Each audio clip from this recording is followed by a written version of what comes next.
کیا آپ کو یاد ہے کہ یوسف نے فرعون کے خوابوں کا مطلب اسے بتایا؟ اس وقت یوسف نے اس کو مشورہ بھی دیا۔ فرعون کو ایک عقل مند آدمی کو ملک کا مختار بنانا چاہیے، جو آنے والے سالوں کے دوران ملک کو سنبھالے اور ایسے کال کی تباہی سے بچائے۔ فرعون نے کہا، یہ بہت اچھا خیال ہے، اور تم سے زیادہ عقل مند اور حکمت والا شخص کون ہو سکتا ہے؟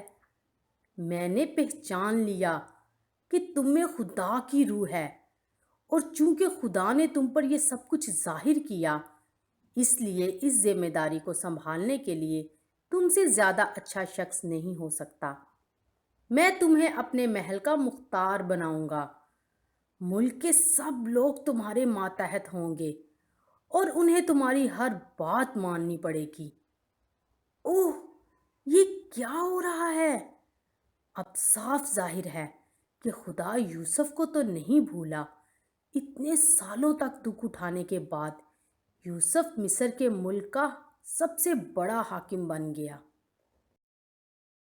پھر فرعون نے اپنے ہاتھ سے اپنی خاص انگوٹھی اتاری اور اختیار کے نشان کے طور پر یوسف کے ہاتھ میں پہنائی، اور یوسف کو شاندار کپڑے پہنائے گئے اور اس کے گلے میں سونے کا ہار بھی ڈالا گیا۔ اس سے سب لوگوں کو معلوم ہو گیا کہ یوسف ایک بہت اہم شخصیت ہے، یہاں تک کہ فرعون نے اسے رتھ میں بٹھا کر پورے ملک کے دورے پر بھیجا، تاکہ سارے لوگ اسے دیکھ کر جان لیں کہ اب سے یہی آدمی فرعون کے بعد ملک کا انچارج ہے۔ فرعون نے یوسف کی شادی بھی کرائی۔ اب اس کی زندگی میں کتنی خوشگوار تبدیلیاں آ گئیں۔ کیا آپ کو یاد ہے کہ ہم نے بائبل مقدس میں پڑھا کہ خدا یوسف کے ساتھ تھا؟ اب آپ کو یقین ہو گیا ہوگا کہ مشکلات کے وقت خدا آپ کو کبھی نہیں بھولے گا۔ وہ آپ کے حالات میں بھی تبدیلیاں لا سکتا ہے۔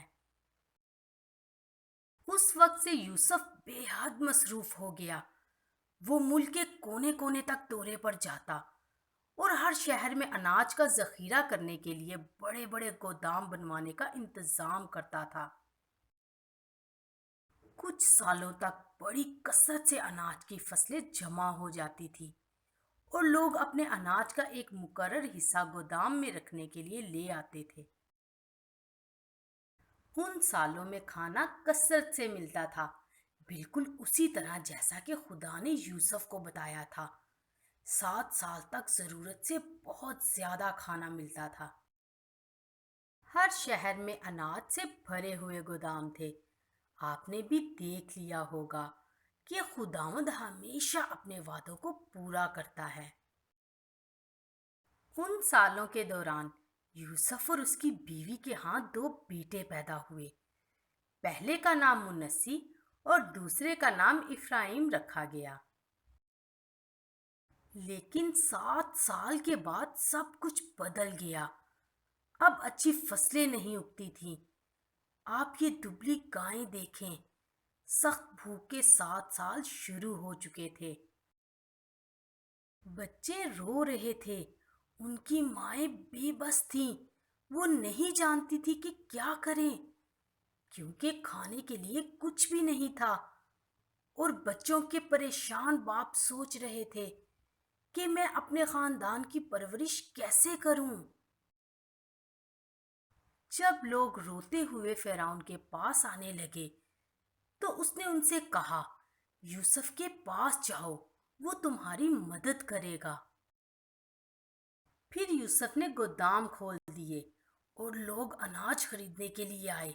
نہ صرف مصر کے لوگ بلکہ آس پاس کے ملکوں سے بھی لوگ اناج خریدنے کے لیے آنے لگے، کیونکہ پورے علاقے میں کال پڑا ہوا تھا۔ کیا آپ نے دیکھا کہ خداوند یوسف کے ذریعے کس طرح لوگوں کی جانیں بچا رہا تھا؟